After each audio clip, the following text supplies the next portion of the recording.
திருமணமானவர்கள் விவாகரத்து செய்ய நினைக்கிறார்கள். ஆனால் திருமணமின்றி வாழும் மக்கள் திருமணமாக வேண்டும் என்று ஆசைப்படுகிறார்கள்.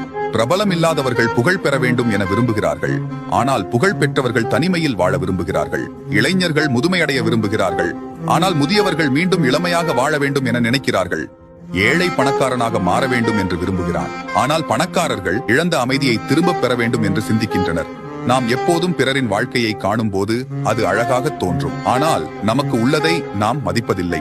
உதாரணமாக, மற்றவர்களின் வீடு எவ்வளவு பெரியதாக இருக்கின்றது என்று பார்த்து நாம் அதற்காக ஆசைப்படுவோம். ஆனால் நம் வீடு எவ்வளவு சிறிதாக இருந்தாலும் அதில் உள்ள குடும்பத்தின் மற்றும் உறவுகளின் அன்பு மிக பெரியதாக இருக்கிறது என்பதை நாம் மறந்து விடுகிறோம். எனவே பிறரின் வாழ்க்கையை பார்க்காமல் நமக்கு ஏற்கனவே என்ன இருக்கிறது என்பதை நினைத்து பாருங்கள். அதை மதிக்கவும் பாராட்டவும் தொடங்குங்கள். அந்த தருணத்தில்தான் நமக்கு உண்மையான சந்தோஷமும் அமைதியும் வரும். ஒவ்வொரு நாளும் பயனுள்ள வீடியோவை எங்கள் பேஜ்ல போஸ்ட் பண்றோம். நீங்க விரும்பினால் அதை பாருங்கள். நல்ல வாழ்க்கையை வாழ வாழ்த்துக்கள். மீண்டும் அடுத்த வீடியோவில் சந்திப்போம் நண்பர்களே.